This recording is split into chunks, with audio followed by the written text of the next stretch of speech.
This is Comic Shenanigans, episode 1053, a conversation with Keith Dallas.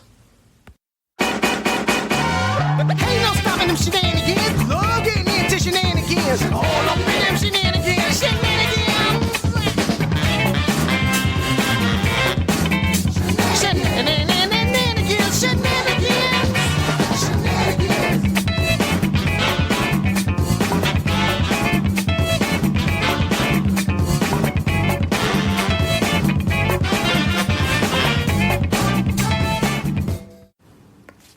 Welcome to the Comic Shenanigans podcast. I'm your host, Adam Chapman. This is episode 1053. It's a conversation with Keith Dallas. Keith was previously on the show back in episode 882, back in June 2021. We talk about writing for the American Comic Book Chronicles. We talk about his book, The DC Implosion, which is what we talked about last time, but a new version of it just came out, so we chatted about that. So it's always nice to have Keith back on the show. I hope you enjoy this great conversation as we talk about his work for TwoMorrows and the various different books he's worked on. It's always, again, as I said, always a great chat. You can email me at comicshenanigans@gmail.com, rate the show on Apple Podcasts, listen to us on Apple Podcasts, and listen to us on Spotify. Thanks so much for listening. Next episode, we're going to have Brian Cunningham. You might recognize his name as a staff writer / eventually editor and editor-in-chief of Wizard Magazine. It was a great conversation, and I can't wait to present that next week. So make sure you tune into next week. But without further ado, let's jump right into the conversation with Keith Dallas. Enjoy.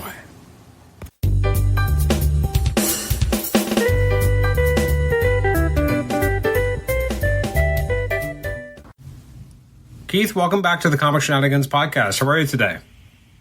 Great. Thanks for having me back, Adam. Absolutely. So for listeners who want to check out your first interview on the show is way back in episode 882, back from June 2021. So nothing's happened in the last 3 years, right?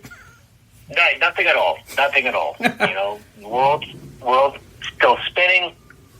I ended up still being able to make my mortgage payments, so it's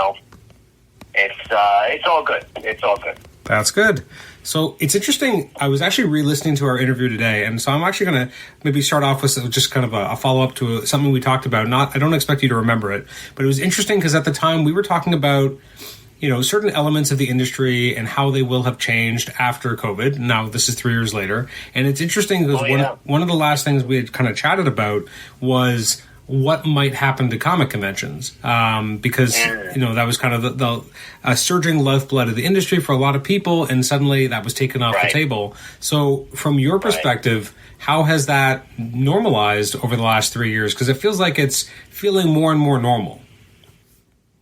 Oh yeah, no question. I think no question. I mean, I know this podcast is going to be, posted post San Diego Comic-Con, but in about 36 hours, I'm going to be on a plane to San Diego to attend San Diego Comic-Con, and I expect it to be the madhouse it was, say, in 2019, prior to the pandemic, when. Listen, San Diego Comic-Con can be like a Tokyo subway. I mean, it just packed with humanity. And last year, so I attended last year, and it was it was well attended, but because of the Hollywood strike, it wasn't that type of madhouse. It was very well attended, but it was almost like a true comic book show. Now that the strike is over, and Hollywood is back to, using at least the New York Comic Con and San Diego Comic Con as promotional venues. I expect this year's San Diego Comic Con to, once again take over the city and. But I'll tell you, Adam, the one change that I certainly didn't anticipate, and I don't think many people did, is think about how, as much as we talk about the state of the comic book industry, think about the state of the Hollywood industry post-pandemic. People are not going back to the theaters in the numbers that they were pre-pandemic, and it doesn't matter what movie we're talking about. People like to focus on the quote unquote woke movies or the superhero movies, but even the Kevin Costner movie bombed in terms of money made, and I think people, it'd be interesting Hollywood needs to change its economics, because it cannot use the movie theaters as a real money generating venue. So that might actually change comic book conventions, because you might start seeing Hollywood use San Diego Comic-Con or New York Comic-Con less and less. That obviously hasn't happened yet, but to me that's hand in hand with what's going on with the comic book industry. Is the sort of panic that's setting in with the Hollywood industry, and how these movies are just not making the money they did 6 years ago. It's interesting because I feel like with movies, they're used to, and I think this goes hand in hand with our culture of wanting everything as fast as possible, is that if you don't get that big opening, it's a bomb. Whereas back in the day, you had, there was time. You would leave things in theaters. Instead, now it's like, well, if it doesn't do well in that first weekend, it's going to be on streaming in like 2 weeks. Where's the incentive for someone to wait and see something in theater? Especially because when I was growing up, like, if you were lucky, you had like a 32-inch TV, but it was, it was an old CRT. It didn't look great. If you're watching it at home, it's never going to have that same feel. Whereas now you're watching things in 4K. You have a giant 60-inch screen. Like, it is different. We grew up with watching something in a small box with a low resolution, and suddenly we're able to watch something that feels like you're in a movie theater. And so, and the problem is also, like, you don't have the smaller movies that brought people out too. You just have these big tentpoles, and if they don't do their money in the first weekend, it's a failure. Like, it's such a crazy system. It's interesting that you don't hear that replicated as much in the comic book side, but what I find is fascinating, I want to ask your opinion on this. When we were speaking in 2021, it was relatively recent after the obviously seismic shift of Diamond no longer being the sole distributor.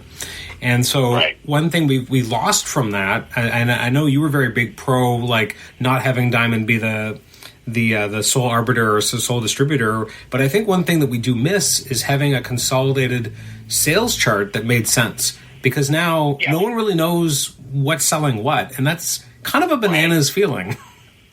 Yes. Yes. I mean, particularly for comic book historians, as much as I really feel that Diamond did a lot of damage to the comic book industry in the nearly or over 20-year, monopoly that it was. You're absolutely right that, I'll get into arguments with friends and colleagues, and they'll say, well, look how badly DC books are selling. I'm like, they are? Okay, where's the proof? I mean, it could very well be true. But where's the proof? I mean, again, as a historian, you guys say, show me the data, show me the sales charts. And you're absolutely right that, where do we go to now to see that, oh, yeah, wow, Superman just doesn't sell as well, or X-Men doesn't sell as well. It's all just assumptions and, back to, say, personal taste. Well, because I don't read The Flash anymore, therefore it's not selling well. That's horrible logic. That is hard. That's not even logic. That's just your personal bias. You extending your personal bias into, a truism that has not been proven. Mm-hmm. It is, I mean, I guess as a consumer, it shouldn't matter. But, I mean, there is that sense, too. Like, when you had books, at Marvel back in the day, like Spider-Girl, because everyone knew what the sales were, the minute that you would ever hear about cancellations, suddenly everyone starts, those numbers went up. And I think even Tom Brevoort just talked about that in a recent column of his, that was one of the most fascinating mobilizations of a fandom that I think anyone's ever seen in comic books. And they kept that book afloat for years. But if they didn't have sales data, if they didn't have the transparency to know where the bubble is and where they need to be above to really try and drive things, like, I don't know if that book would have survived. Right. I agree. And I mean, we can say, look at like the quote unquote catalog that Marvel and particular DC is putting out. You know, that they say, well, when you look at DC is putting out far fewer titles than it was 5 years ago, and what does that say? That would be a reasonable assumption to say, okay, well, because it's really, you know, because it's releasing so fewer titles, that must indicate some type of problem but that's still an assumption, you know. I mean, it's and you're absolutely right. It is a shame that we don't have that one, you know. But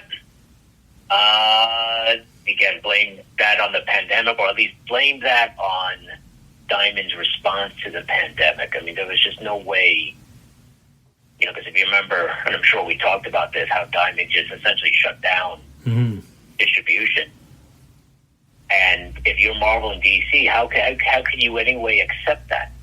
You can't accept, like, wait a minute, no, how are we going to make any money then?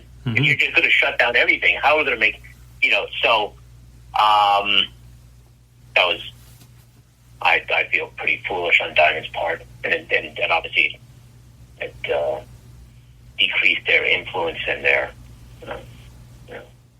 It's interesting because that as we have said before, I mean, that's such a seismic event that, you know, and I guess to your point before, because they were a monopoly, and you know, they were able to do things, so they probably just thought that you can't survive without us, and then the companies called their bluff. That being said, it's a tough situation because in the middle of a pandemic, like, maybe some of the decisions, it's not as simple as that, but I mean, at the end of the day, you know, the companies that need distribution need to make money, need to produce product, so they're going to find someone who's willing to do that. Right. In Diamond's defense, how do you run a distribution when everybody has to stay home? Exactly.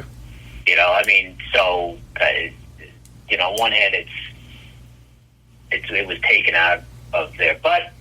I mean, what a time that was. Well, I guess eventually, when you get to there in the Comic Book Chronicles, we'll hear all about it. Yeah, right.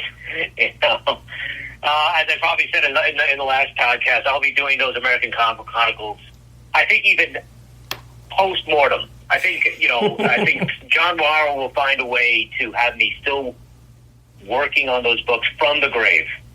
So let's talk about the American Comic Book Chronicles, because they're such a fantastic resource and set of books. So in the last 3 years, you've had numerous reprintings. I think you had the late 40s volume came out in the last 3 years, right? No. So that is now, so the second 1940 volume, the one that covers 1945 to 1949. I'm literally looking at the proofreader's correction. Gotcha. So it is about to go to the printer. So we figure that volume will be available late October, November, you know, given how, you know, these volumes are pretty thick and they're hardcovers and it takes a while to print. So I'm going to safely say November of this year, of 2024. So with that volume out, then we will have volumes covering everything from 1940 to 1999, which is really something. And you know, this second 1940s volume was really a bear of a task. I mean, it involved several people. Well, I should back up and say every volume involved several people. But this is one that it was originally Bill Shelley, the author of the 1950s volume. He was set to tackle it. Unfortunately, he passed away after a brief illness. And then, you know, we had to tap Kurt Mitchell. Unfortunately, you know, Kurt really didn't have a lot of time to put into it. And we went to Richard Art, and then finally John Wells and I, you know, my comic book implosion partner, he and I sort of took the bull by the horns. And it's such a difficult era comic book history to research, to write about, because it's not, first of all, it's not, when you think about how much it's overshadowed by the first half of the 1940s, you know, how when we think about the Justice Society and Captain America and just, you know, all of these iconic and important publications that were, you know, released between 1940 and 1944. The 5-year period between 1945 and 1949 is just as fascinating, but it just doesn't get as much, you know, attention, because there isn't that sort of, you know, I mean, there's things like Joe Simon and Jack Kirby creating the first, you know, romance comic book. There are things like the first horror comic book. There are things like Frederick Wortham, Dr. Wortham coming out, starting his crusade against comic books. So there's some really important events, but, you know, try matching up the first romance comic book with, you know, Captain America #1. Even though those were both produced by Simon and Kirby, obviously the great majority of people interested in comic books are more interested in Captain America #1 than they are in Young Romance #1. But so if I can make my long-winded answer even more long-winded, so you're talking about a period of comic book history that is relatively neglected. The people working in the comic book industry at this time are no longer with us. And when they were working, they didn't want to work on comic books. The great majority of them did not want to be in comic books. The money was in comic strips. So they would often work anonymously as they kept trying to enter the comic strip industry, because that was far more profitable, that was far more prestigious. So now, you know, and there are people that have done some really great work at trying to identify artists, but that's also a matter of debate, because, you know, some people say, you know, Ken Bald worked on, you know, drew this issue, and someone says, no, that's not Ken Bald, that's, you know, Jerry Robinson. I'm just throwing names out.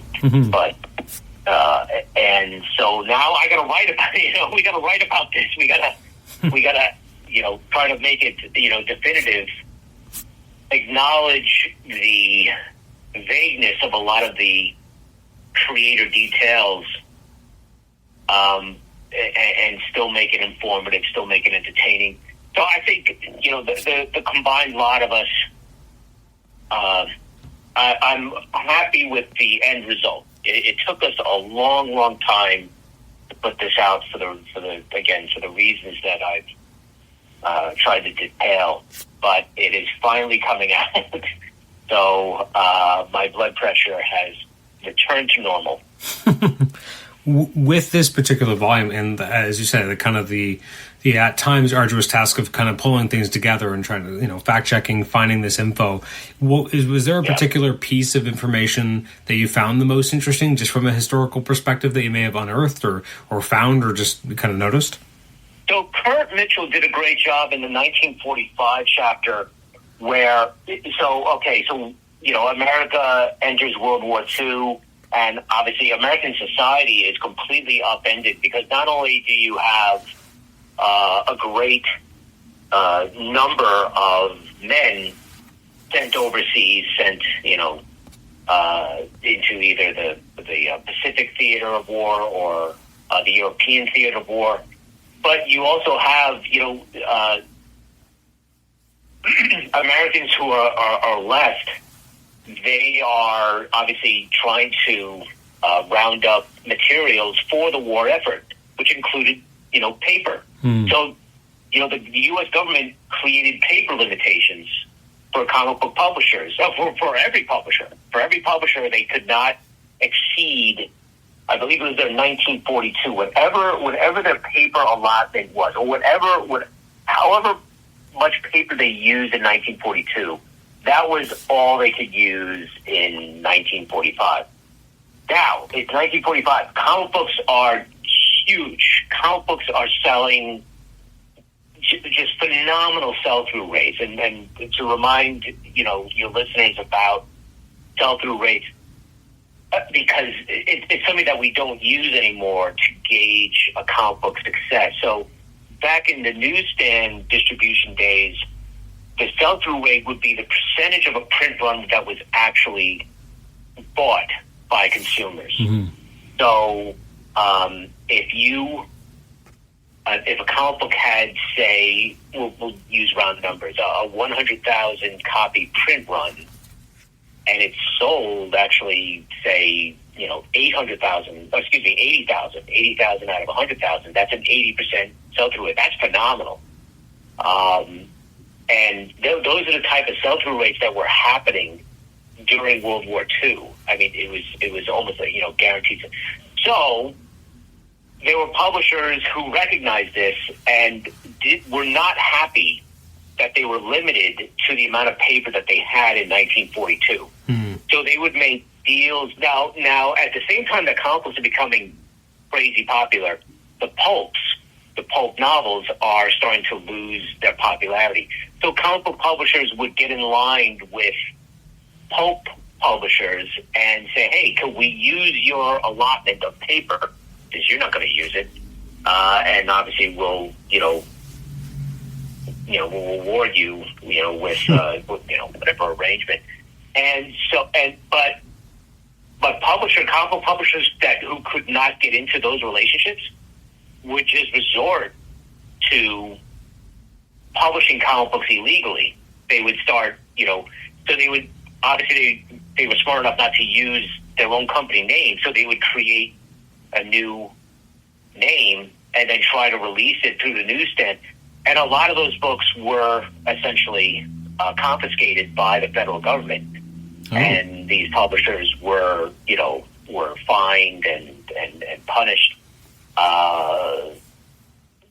because, in a way, it was undermining the war effort. Because obviously, the troops needed paper for certain important tasks and missions. And these comic book publishers, were a bit unscrupulous. Some of them were a bit unscrupulous.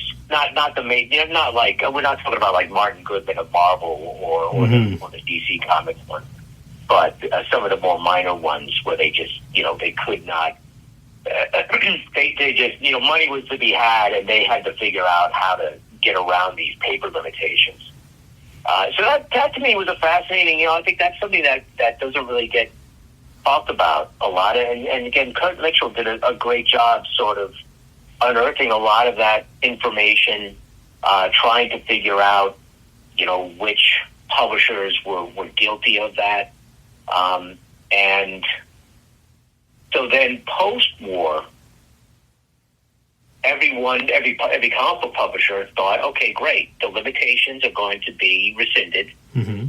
and now we'll get to print however many comic books we want. It doesn't take long to figure out the problem with that thinking, because obviously there's only so much paper. And yeah, maybe you want to publish 100 comic books, but now good luck getting a relationship with a printer that will allow you to do that.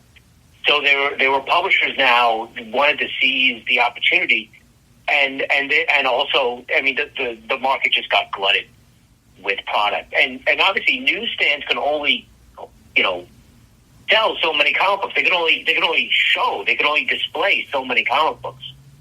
So obviously, there was an example of, if you were a major player, you were now, like DC, but back then they were known as National, mm-hmm.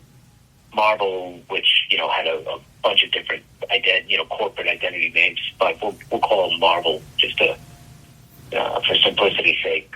So if you were Marvel, if you were DC, if you were Fawcett, If you were Archie, some of these, even Archie was a little bit of a minor player, but then Fawcett had its own printer, so Fawcett wasn't, so that they were sitting pretty, and so now there were publishers that now they had a problem of, well, great, I want to publish so many books, but I can't get access to paper, or if they get access to paper, there's newsstands that are just not willing to display their books just because the major players are getting all the rack space. So it's to me, this is the type of stuff that really fascinates me, the sort of, the challenges that publishers did not anticipate, and how do they overcome those challenges? If they overcome them, a lot of them obviously didn't,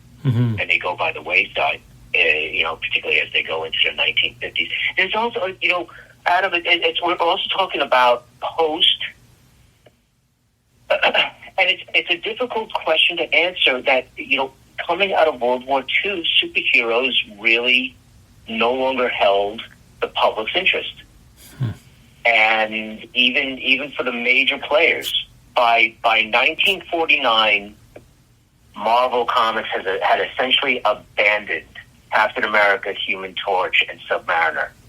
The characters that they were making money hand over fist, 7 years earlier.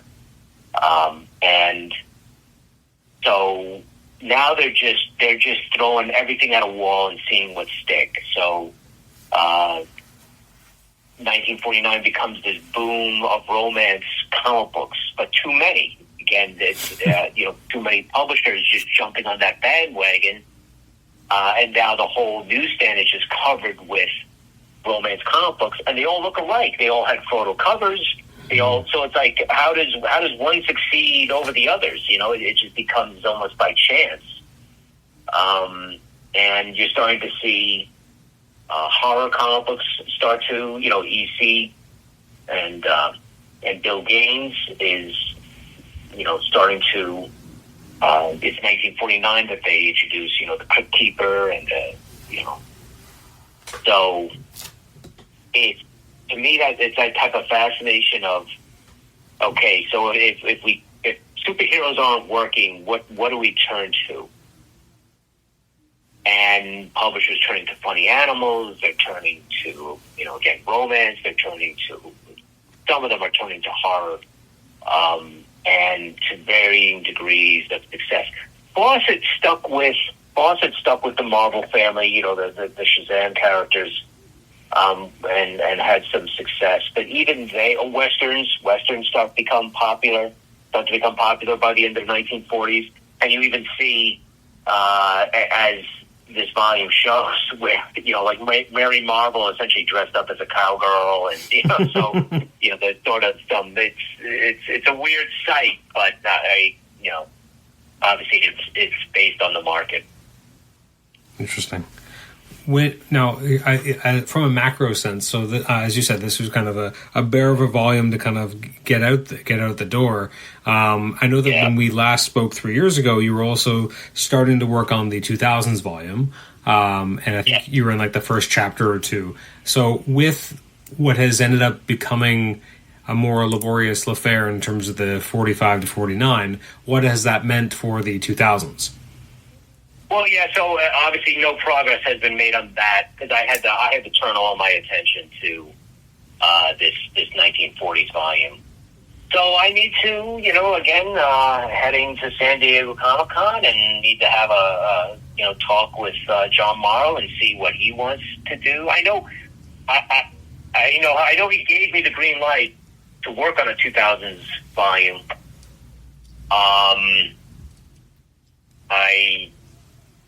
But maybe his attitude has changed. I doubt it. I think, but I'm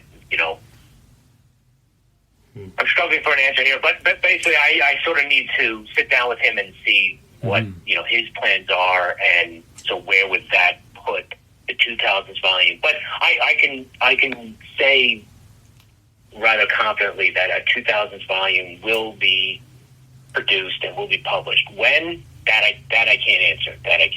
But that might be the next volume. We're also trying to figure out what to do pre-1940. That was going to be my next question, because I'm very curious about that. So if we just limit it to, if we have a 1930s volume, that's going to be a really small volume.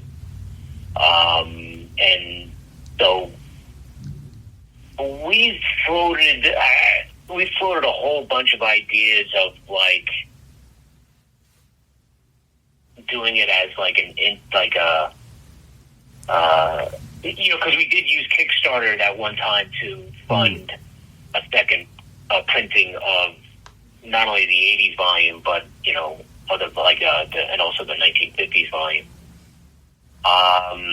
So we floated the idea of launching another, just doing it almost as like a Kickstarter exclusive. But even that is a challenge. It's like, well, there's also a whole bunch of stuff going on before 1930. I mean, obviously the link to comic strips. Mm-hmm. Bob Bierbaum found that comic book, was it from the 1840s? So that certainly deserves mention. So I think we're going to do some type of like pre-1940s volume, but really even a pre-1940 volume it's just not going to be as many pages, not nearly as many pages as what a regular volume of American Comic Chronicles is. So that's been the nut that we haven't been able to crack, is trying to, figuring out how to present, because it's obviously very important. There's books, Action Comics #1, Detective Comics #1, things like that, Famous Funnies. I mean, it's all, really, really, really important publications that are obviously not covered in the first 1940s volume. Absolutely. But just trying to figure out how to make it into a commercially viable volume has been. So, listen, if anyone's listening, they could figure that out. please get in touch with me, because I'm open to all ideas. One thing I want to ask about, and you kind of mentioned it there, but in general, like, what is it like for you as someone who put so much effort into these American Comic Chronicles books to see them have waves of reprinting and kind of sell through the initial print runs and get these reprintings? Like, what is that like for you as someone who is obviously, shepherded these books along? Yeah, I mean, I think it's, you told me about this 15 years ago, and you said that, told me that I'd be working on these for this long. I might have had second thoughts. I might have maybe said, maybe I don't want to do this. But, it's really the gamut of emotions, Adam, because it's, obviously there's a lot of pride. And again, I always want to emphasize, American Comic Chronicles was produced by a we. I mean, yes, I'm the editor-in-chief. Yes, I'm obviously, I have a hand in every single volume, whether it's just, working on the timelines or just flat out, editing them. Sometimes I'm rewriting sections, but sometimes I call up John Wells and I say, help me out with this. So John Wells has a hand in pretty much every volume. We've had obviously great contributing writers like Jason Sachs and Kurt Mitchell, and a whole host of others. My apologies for not giving an exhaustive list. And then there are the people, say like Mike Tiefenbacher, who have they didn't write, but they fact checked. Mm-hmm. They corrected us on certain facts. They provided us with information that we incorporated. People like PC Hammerlink, who's a Fawcett Comics expert. People like Roy Thomas, who, anytime I get an email from Roy Thomas, it's, I know it's been a long time since he's been a teacher, but he still has those teacher chops, because he'll scold you if you get something wrong, but then he'll pat you on the back by the end of that email. There's an interesting, type of response response that you always get from Roy. But then what he'll provide you is this, gem of information that you find, invaluable. So on one hand, obviously these volumes are exhausting. They take a lot of time to put together. They really, at times you're just sick of looking at this stuff, and you're convinced it's all a bunch of crap, and then you get the reader feedback, or you get John Morrow's commitment, because John does not reprint many books. He just doesn't have that budget. So for him to commit, and these books are really expensive to print, so for him to commit to keeping these volumes in print is really humbling. But I'll go back to the comment I made about 10 minutes ago, where somehow John is going to figure out a way for me to be working on these books post-mortem. I don't know. So it's my blessing and it's my curse. It's like the ending of The Green Mile, where the Tom Hanks character is he's like 120. He realizes that he's stuck here. It's nice to know I have another volume that I'm going to have to get to, but at the same time, you dread that. So I am trying to take a little bit of time before diving into the 2000s, just for my own sanity, for my own blood pressure. A question about that, and this is not meant to be like a deep probing question, but just a kind of a thought, is that, obviously, as you said before, kind of the labor of love for you was obviously the 80s volume, because that was the volume that covered the period of which you really, became a fan of comics. And so obviously you had a more personal connection to it. What is it like as a historian, especially as these volumes have gone by, and really thinking about things in historical context, to be looking at something that's not that long ago anymore? Like when you're looking at something like the 2000s, I mean, once you get up to who knows at what point you'll get up to the 2009, but in general, like, that's not that long ago anymore. And so, there's so much more data, there's so many more sources of information. Well, here's the challenge of that. Because with each volume, there's a unique challenge. Mm-hmm. So with the second 1940s volume, what's the challenge? Okay, one, everybody who was working during that time is no longer with us. Two, there's just not a lot of accessible research to help inform you as you construct each chapter.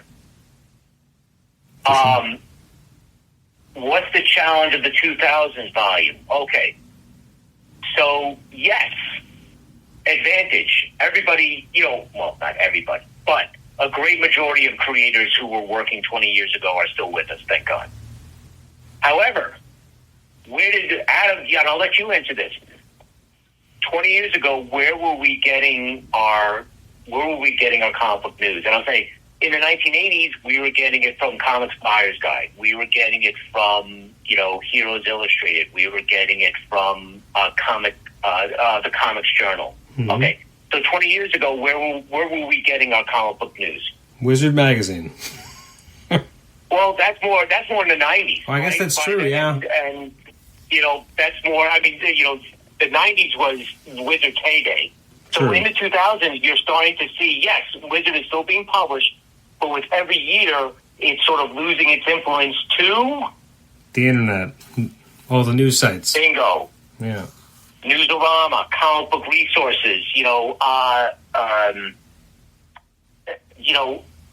there are creators who have their own blogs, who have their own websites, JeffJohns.com, Mark Miller, mm-hmm. Just blank out, Warren Ellis. Bendis and Jinx World. And, right. So, now, I'm writing the 2002 chapter, and I see, this project that Mark Miller is working on. How do I research the reception of that project? How do I research? Because guess what? You can't go to comic book resources and look up 2002. No. You can't go to Newsarama and look up how it covered identity crisis, because it's not there. I mean, there I think there's like the Wayback Machine, but good luck, actually finding stuff. I remember there were interviews that I did. I was going to say, and I can't find them. I mean, I think I have it printed out. I'm looking at my comic book shelves right now. I hope I printed them out, but now but you see what I'm getting at, Adam, is that's now the challenge, is that all this information that we would go onto comic book resources on a daily basis, and we would, Marvel would make this announcement, or DC would make this announcement, or Joe Quesada would be interviewed, or Jeff Johns would be interviewed, and now it's all gone. So now, and what I learned, working on the 80s volume, is that people's memories either become skewed over time, or they just flat out forget things. Yeah. And so it's better to get the interview at the time. Now, I say that there's a caveat to that, because sometimes, obviously, when people are being interviewed at the time something's coming out, they're not being completely forthright. I mean, there's obviously, say, struggles. Like Ron Mars is a good friend of mine, and he would tell me things in confidence that I know were not actually being, said in interviews. So there's that. So that is the as much as you say, not you, but as much as we think like, okay, the 2000s volume is going to be a walk in the park. Oh no, that's the unique challenge of that volume. Absolutely. No, you're right. Yeah, that's right. It's there's so much information, but also so much of it is lost or not really something you can easily access, and that's kind of the transitory nature of the internet at times, is that stuff is not actually permanent. Right. And that's unfortunate. That is really because, I mean, it's not, and that's what makes, say, Comics Buyer's Guide and the Comics Journal that much more of a treasure, because it was printed, so you can see comic book history transpiring, month to month, and what people were focusing on, and even if these websites had a robust archive, trying to go week to week is really almost impossible.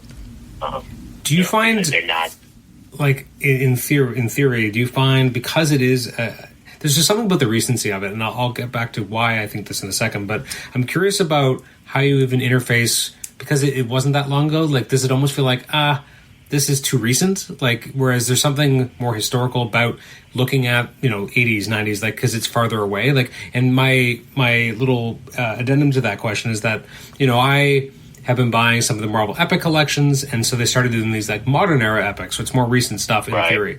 And I remember picking up, I got the Dark Avengers, and I was like, I have no interest in rereading this. It's great stuff. I know I liked it at the time, but there's just something about, because it feels like it wasn't that long ago, that I was like, I don't want to do this again, even though it's over 15 years. Like, it's not actually recent, but it still feels that way. So I'm curious, from a historical perspective, when you're writing a book or starting to write a book about the 2000s, does that play into it at all, that it starts to feel too recent? And do you feel disconnected because now you have a lot of personal feelings about what was going on at the time? As you said, like, you were writing reviews in the mid 2000s, so you were interfacing with this stuff on a very different level.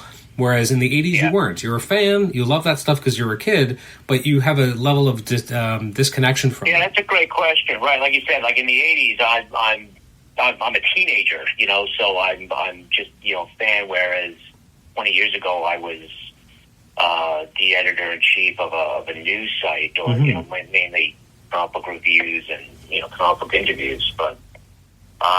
That is a great question. Like, you could almost be a character in a chapter. Like, you are, one of these people running these sites. Like, I would imagine a chapter. Which I promise everybody I will not be. I promise not to insert myself into the narrative. But But you almost could be, right? Because like there's the rise of comic book news sites and comic book review sites, right. and how that starts to have an impact on what people see, and suddenly people are picking up. Well, first of all, trades become their own thing, and obviously explode and become a bigger part of the business. And suddenly, it doesn't matter what the website was. It doesn't need to be a big one. It could be comicstream.com. Yeah. Suddenly you're on the cover of a comic book or on the back of it, and suddenly that's where you're reading it. It's not, the Comic Book News Says, or one of the larger publications. Yeah. It's not Wizard Says anymore. Now it's random website reviewer says this. Like, it is interesting to see that. So I obviously I know what you're saying. You're not actually going to be... As a historian, though, that's a trap. I mean, I was one of the moderators of Jeff Johns' message boards, which became huge once he, particularly once he was doing Infinite Crisis. When we started, he was doing JSA, Flash, I think he just started doing Teen Titans. And so he was still a rather, up and coming writer, and obviously he was handling titles that had a certain following, but it was still, he was not Jeff Johns, all capital letters, bold emphasis. And within a few years, he became that. And, trying to maintain that message board was a daily chore. And both, there were great people on there, and there were people who just, the trolls. So it was an interesting evolution, because in the beginning it was just sort of this collection of fans who loved what Jeff was doing, and there was a community. And then obviously as it got bigger, it was no longer a community. It was, again, people joining the site because of how big Jeff had become, and there were people joining the site because they just wanted to rip Jeff a new one. And it just, became the type of headache. So I had a front row seat to that, but, I have to, as a historian, sort of check out my subjectivity and put on, and some people might say this is impossible, but try to put on the objective, viewpoint and say, but I do mention this in the first chapter that we're starting to, in the year 2000, it's starting to, how fans interacted with creators was changing. They didn't have to resort to writing letters and hoping for a response. They didn't have to resort to just going to conventions, which were obviously, tiny compared to what they are today. For sure. But I've always thought that Wizard really helped start that, even though, because they suddenly made it like your top creators, suddenly you could see their faces, which sounds silly, but you didn't know what your creators looked like in the 80s or 70s, right? And suddenly, you'd look at the, Wizard magazine, you'd have the Wizard top 10, and they had profile shots of all these guys. So suddenly, you know who they look like, and that is a different change. And so you do start. We really even know what Don Heck looked like? There's very, very few pictures of Don Heck. So you're absolutely right. Or even like you said, in the 80s. What did Don Perlin look like? Again, now, it's... sometimes you would have, some Fumetti books. There was that one Fumetti book that Marvel put out in the 80s. But yes, you're right, in a regular feature of the Wizard columns were the top 10 writers and the top 10 artists. So I guess Marvel's bullpen sometimes had pictures, or they'd have, Tom DeFalco had, there was a satirized version of him. So you had kind of an idea what some of these guys look like. But again, I think that was about it. Or you'd have those random moments where you'd open up an issue and it has, what was it? John Romita Jr. was the hunk of the month or something. And you're like, I don't know what this is, but okay. Right. But that was... Right. Shooter would obviously, we all knew he was, as tall as a tree, and you would get the occasional caricature, which obviously that dated back even to the 60s. True. But that's a great point about Wizard. So Yeah, so I mean, circling back to your original question is, though, that's something that I have to sort of check against. This is not, a personal perspective of the comic book industry during the 2000s. It has to be aligned with the other volumes, which is, so there's a dispassionate, approach. There's no I in Comic Book Chronicles, No. So I'm relative. I know we're going about to the time where I'd originally promised you, but I haven't talked about the thing I really wanted to ask you about the most. Just what was it like to get a reprinting of Comic Book Implosion? Because similar to some of the other books that TwoMorrows put out, it does have, it's a new expanded edition, and this doesn't happen to every TwoMorrows book, but this one got a few extra pages. So I'm very curious. One, how early in the process did John say that we're going to go back to press on this? And then what was the conversation like about adding in material? Was this material that originally just got cut for time or space, so to speak, and then got added in, or what was the process? You know what? So when did John email me? I'm trying to remember when John Morrow emailed me and John Wells about, because it sold really, really well, and so John Morrow was somewhat convinced that he could get away with a second printing. And he asked us, like, do you have any additional material? I'm trying to remember the year. Maybe 2021? I think 2021 or 20... No, because then I might have mentioned it during our podcast. So let's say 2022 is when he first floated the idea. And John Wells had found additional material. So, because John Morrow asked, he said, can we expand it? And I said, I got nothing. I got nothing. And John Wells, you know what? I found some other material we can put in. So that's on John Wells, and in color too. That got me excited. That of the book now in color, and I'm looking through it now, and it is a great volume just to flip through. And so it's interesting. I find the color really makes. I mean, obviously, there's a general hue to it, which is obviously nice, but there's a few pages in particular where it really adds a lot of pop. Like, I know your pages at the end of each part where you have kind of the lineup of titles, it does pop more in the blue, and which I think is actually what the digital version already looked like, because I think I owned the PDF before. Actually, I think you actually sent me the copy of it. I have to look back, right. I have to look back. You might be right, But it pops in color. Seeing even just the page where you have Chris Reeves as Superman. Like, when you get to that page, it's like, pow! Here's some color for you.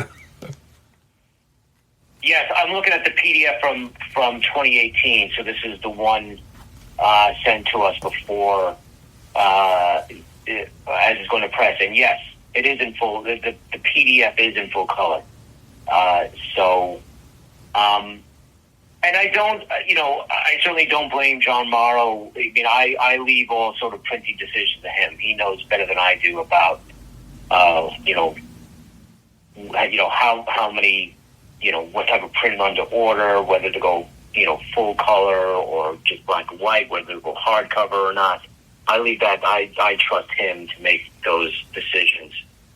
But it's because again, and we talked about this last time. Like, as a format, it's we're threading together all of these sort of quotations and interview responses, and it's a different type of text than American Comic Book Chronicles. Mm-hmm. John Wells and I were convinced no one was. We were convinced we put out a book that only he and I were going to be interested in.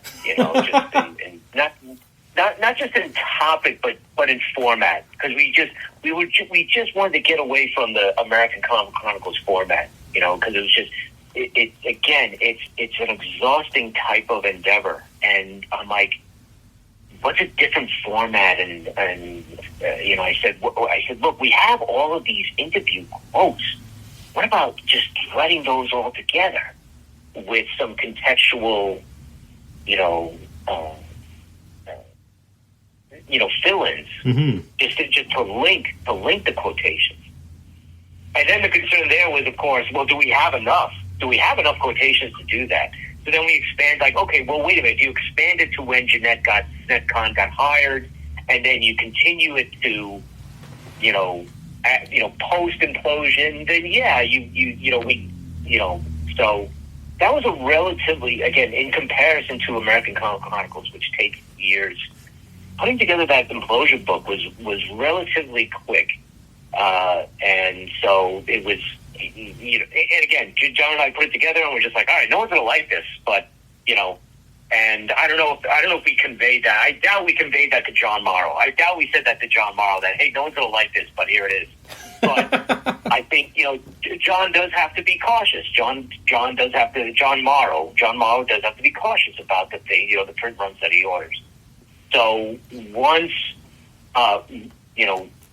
it got the response it did, and once it was, it was selling out pretty quickly, and he said, okay, let's go ahead and do it again. And that's when, John Wells, found some more material, so which is great. I don't know if we could put out a third edition. That would be, unless there's some type of other information that we unearth, but that would surprise me. I mean, it wouldn't be the first time TwoMorrows has done that, because I think Nuff Said has had 2 or 3 versions. Sure.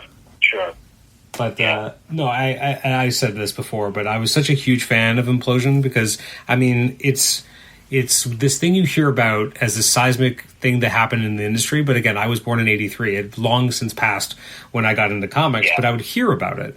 And especially as I talked to more and more creators, and sometimes you'd hear about this stuff, but you didn't really know much about it. So being able to read your book about it, which is brilliantly laid out in terms of how you I like the before, during, and after, how you kind of focused on that. And as I said before, I was really impressed with the painstaking research of getting all those fanzines and seeing, and what I thought, and I said this before, so I am repeating myself a little, but what I found so fascinating about that was how frank people were at the time in the fan press, like the actual professionals relaying information, and in a way I would never have expected, because I obviously grew up in a more, people are more aware of what they say, and there's more public statements, and you know what I mean? Like there's just more of a polish at times, and this felt much more frank and honest in a way that I wasn't maybe used to or prepared for. So I found it so fascinating and refreshing to see it.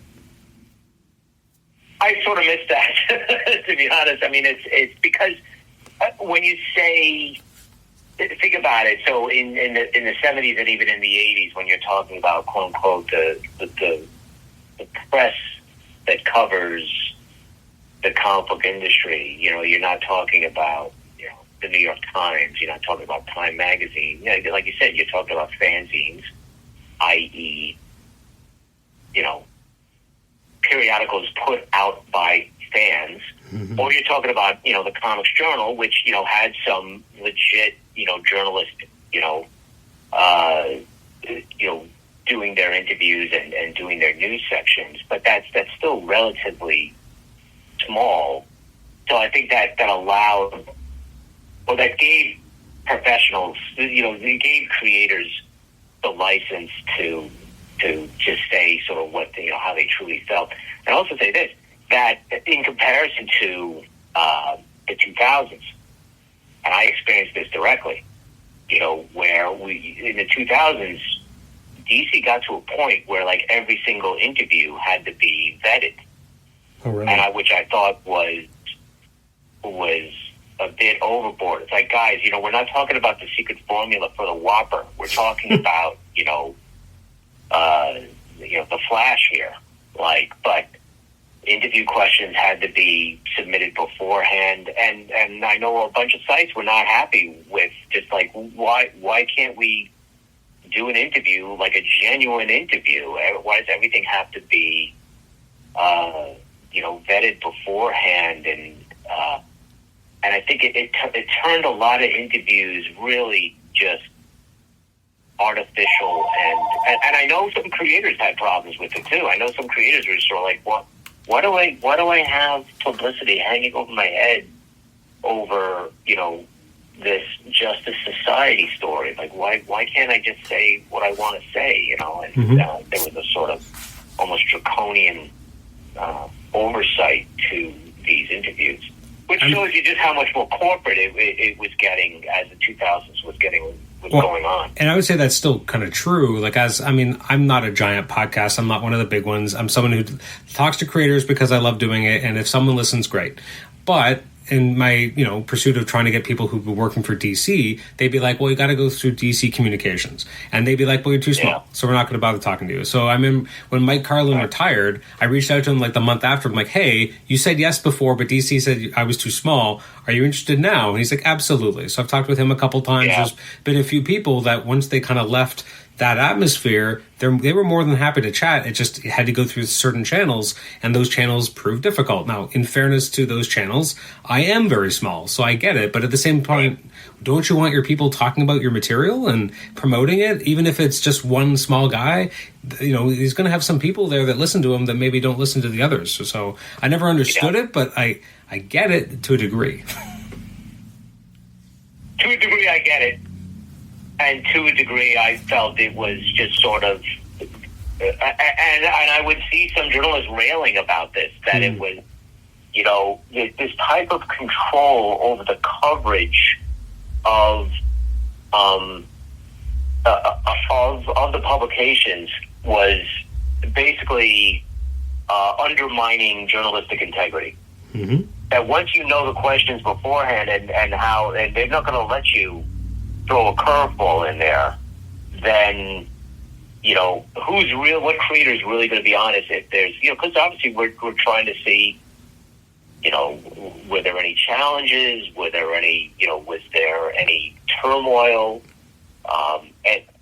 and there was because I had creators tell me there were, but that's not going to show up and yeah, okay. So a company doesn't want the dirty laundry, disseminated. Got it. But it got so draconian. I mean, I really, it felt like something coming out of communist Russia. I get it. If I can resort to that hyperbole, but I mean, at a certain point, it was just but. I know I'm going to rub some people the wrong way saying that, but that's how I feel. I felt it got really ridiculous.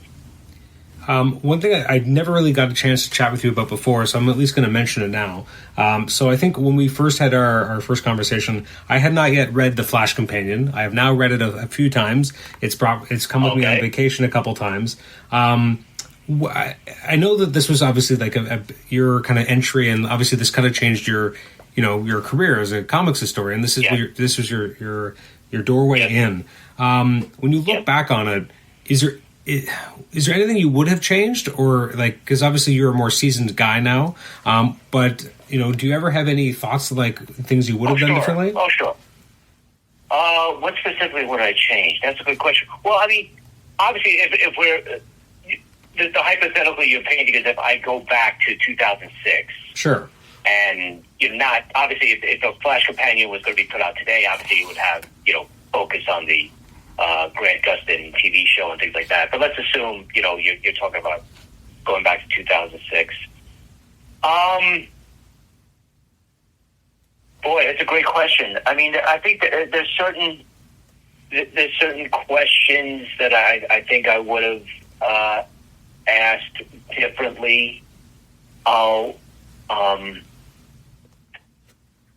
I'll say this: one of my favorite moments putting the Flash Companion together was when I interviewed Mike Barron. And one of my questions was, at the time you were writing the Flash, you were also writing the Punisher, you were also writing Robotech. He was writing Nexus. He was writing like 4 or 5 books. Mm-hmm. I was like. And he said, yeah, I was a busy boy. And I said, so what was that time like? I mean, that's, a really productive part of your career. And he said, well, Keith, I was making a lot of money and I was doing a lot of coke.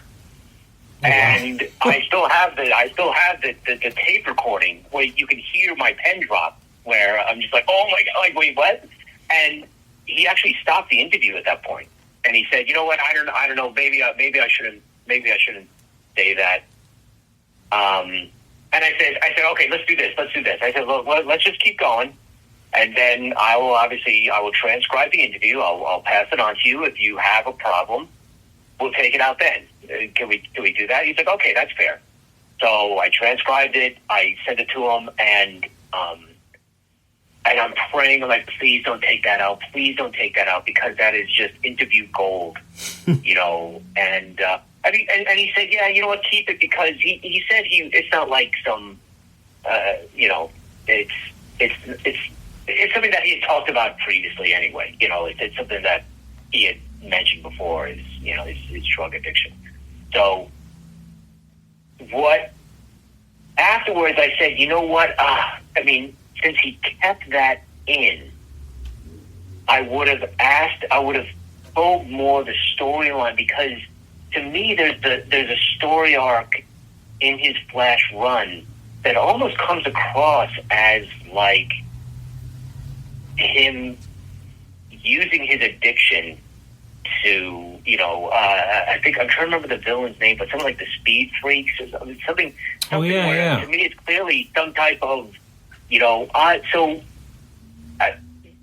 I could do it all over again, I think I would then ask a follow-up. Like, okay, so with these characters, essentially, you expressing your battles with the, cocaine addiction, some of I think that's the most specific example I can think of to answer your question, where, once the book was printed, I'm like, you know what, I should have came back with that question, but because he was so initially hesitant to keep it, I said, you know what, I'm not, I don't want to ask a follow up and then him going, you know what, actually take it out. I think I just didn't want to take that risk, but now I think I would have taken that risk. That's very interesting. That I had never drawn that parallel though before with those characters, because I remember the characters you're talking about, and it's interesting to look at it with that lens, because I actually did not know about Mike Baron and any drug use, so it's interesting to frame it with that perspective. Yeah. I mean, it's. That it's when I don't have to tell you, this, when you're interviewing creators and, you have a certain, set questions and they start, going in different directions, and you just learn to roll with it. And because you're just trying to unearth information and let them go with it, which, not to harp on this, which would be so disappointing about, these interviews with DC creators 20 years ago, or, like 16 years ago. They're just like, oh, these are such canned responses, and they're not saying anything. It's just this corporate bullshit that, oh, it's great, I love working on this. It's like, oh, okay, so it's not just it's the same interview over and over and over again, and how does that get people excited? But I keep coming back to that. Have you ever thought about potentially ever going back to it? I guess that obviously the licensing fee problem would probably be an inhibitor, but in terms of because what's interesting about the Flash Companion is that you're really wedging. There's so many different Flashes, right? And that's one thing that unfortunately, it's almost an insurmountable task. That not just you're charting one character, but different iterations that could easily have their own books. So, looking back on it, did you feel that Wally got enough space, or that maybe he would have deserved more?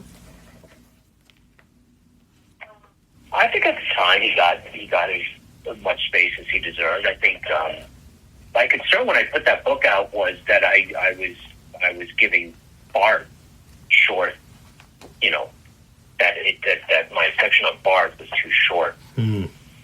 But I had a bunch of Bart fans actually essentially, genuflecting to me that the barred section was as long as it was. Because I think their concern was that I was just going to ignore him altogether. And I was like, no, he was the Flash. I mean, so he deserves his own section. So, but yeah, I mean, it's back to what you said, that the licensing fees now are so prohibitive.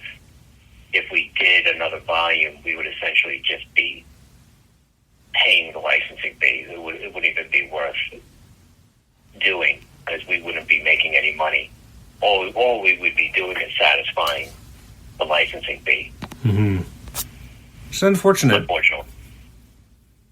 Yeah, I agree. And Marvel's licensing fee is even worse. So, You did mention that last time, so we have to make sure we're fair here. Yeah. It's not just DC. But, and I guess there's some ways around it, but it doesn't. I think one thing that makes a TwoMorrows publication, really stand out is it's just flip through it, and it's just visual magnificent. Because it's really you're going through comic book history and looking at the not only artwork that's been published, but sometimes things that were rejected and that wind up in our book, and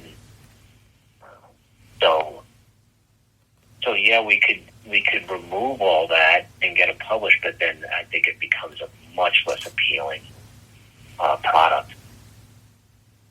Absolutely. Yeah, you're right. The visuals help tie everything together, right? Yeah. We had, internally, there was a proposal to turn TwoMorrows books into audiobooks. And we had an internal discussion. I hope John got mad at me about this, but, and the point that I made and that others echoed was sort of like, well, you got to understand, like, a lot of people are buying these books because of how beautiful they look, and obviously you're not going to get that in an audiobook. There's also the issue of, say, like think about sections of American Comic Chronicles that are just lists of comic books. It's like, and listening to that is going to put you to sleep, so, so there's I think some problems, or there's some insurmountable challenges to making these books audiobooks. I think a lot of it is a lot of the allure visual. As well researched as these books are, as well written as these books are, as informative as these books are, that I think the principal appeal are the visuals. And if you remove that, I think you take away a lot of the allure of TwoMorrows Publishing. I mean, even just looking at Comic Book Implosion, right? Like, even you got the lineup of titles. That would be a pretty dry read, Right? Yes. Like, it's especially like the actual explosion list, right? Like, that's a massive list of just names. Like, that'd be a bit of a rough go. And as you said, like some of the magic, particularly in that volume, is seeing all the actual comics that are affected, and actually seeing the covers. And it's one thing to hear about it; it's another thing to kind of make that connection. Oh, that's what this is. That's what this is. Which is what the visuals allow you to do. So my final question before I let you go. This is such a nitpicky, not even nitpick, but just a very in-depth question about the Comic Book Implosion second printing. So you guys changed the colors on the main cover of the different kind of silhouettes. Was there a lot of discussion about this? I'm very curious about that kind of change, because it feels like something that maybe didn't necessarily have to be changed, but it was. So I'm curious what the thought process was. I think there was more discussion about how to subtitle the second printing than what you just described, because I don't remember getting into any discussion about the color. And I'm looking at both, side by side. Honestly, I think John Morrow just did that on his own. It's more about, what did John propose? John Morrow proposed something I think we finally settled on expanded edition, but we're trying to. Was it John Morrow? He wanted like exploded edition. I'm like, well, so the comic book implosion exploded edition. Like it was that was the discussion that we were having. It was like, wait a minute, so what do we end up calling this second edition? We're not just going to call it second edition. That's boring. So what you described, I don't remember having any discussion of. To be frank. So that seems about right. Something I would notice that no one else actually cared about. Sorry to burst that bubble. No, that's okay. It made me laugh. Yeah, no, and I guess that makes sense too. Yeah, it is interesting that it has, the on the cover, because before you had an oral history of DC Comics circa 1978 is kind of the subtitle right up top, and now expanded edition has replaced it. Instead, that's kind of been wedged in with you and John's names, which is an interesting change that, again, no one would notice unless they had the other copy in front of them. Yeah, and I forget if we said this in the first, when I was first on. Think about this. This is really a DC implosion companion, I would say if this came out 16 years ago, that's probably what John would have called it. He would have called it the DC implosion companion. True. But, we had to silhouette all those. I mean, obviously, it's from the famous, DC explosion house ad, and then we had the silhouette. We removed the Atom, but most people recognize it immediately for the house set. But those, again, we couldn't just reproduce the house set because I get that question sometimes. Like, well, why did you just put the house set on the cover? Like, well, because then DC would be very upset with us and would say, now you owe us licensing money. So we had to, we have it as a subtitle of, an oral history of DC Comics in relatively small print in order to avoid the wrath of DC's lawyers. And I think we talked about this before, but that's also the reason why the bullet isn't quite the bullet. Right. Which I love, because, everyone looks at it and knows instinctively what it is. Yeah. And it's right there on the line. It's right there. We're not violating trademarks. We come close, but we don't actually do it. And I think that's what, and again, John Morrow is, he knows what he has to do in order to, again, if you look at, say, the covers of American Comic Chronicles, most of them do not have Marvel on the cover. Most of them do not have Marvel and DC characters. We use, so you go to the 1980s volume, and you have the Teenage Mutant Ninja Turtles, you have Zot, you have the Fish Police, you have, X-Mutants. You go to 1990, and you have Next Men, and you have, Hellboy, Bond, and Astro City, and Mouse, and Wizard Magazine. And then you get to the 1940s volume, and this is where we start to get a little daring, because you do have All-Star Comics #3, and you have Marvel Comics, and you have Crime Does Not Pay, and you have Wiz Comics. So, it's, you got it, he knows. John Morrow knows what he can and cannot get away with. And I trust him with all those decisions. Excellent. And as one last kind of note, so you would be surprised if we get a third printing of Comic Book Implosion? Well, I don't want to say. I bought it both times. I bought the new one. So I'll say I'll be surprised if for a third printing we find more material. I'll put it that way. Okay. But yeah, I know there's some American Comic Chronicle volumes that are approaching a third printing. I think it's going to be that first 60s volume, I believe, is approaching a third printing. Just about all of them have already been have already gotten a second printing, or they're approaching a second printing. I know the second 1960s volume has to be reprinted, and John's been waiting for this, second 1940s volume to actually sort of, green light any new printing, which makes sense. Again, they're very expensive volumes to print. For sure. Well, Keith, thank you so much for taking the time to chat with me today about comic book history, about the American Comic Book Chronicles, about Comic Book Implosion. Always a pleasure, Adam. Thank you. Everyone listening should check out, go to TwoMorrows.com and check out all the different books that you've been involved with, because they are such great reads. They're a part of comic book history, and so people should definitely enjoy them, and and especially they should hunt down the Flash Companion. You can still get copies here and there on Amazon, that kind of stuff. So I think it's out of print. So is it? Or it's getting close. Let me see on Amazon. I think. You might have to resort to eBay.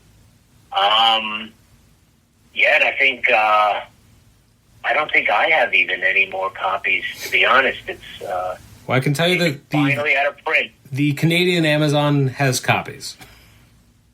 Well, you might have to resort to that because it says buy used. Over in the American Amazon, it's buy used. Interesting. So far affordable. You can buy used, for 11 American dollars.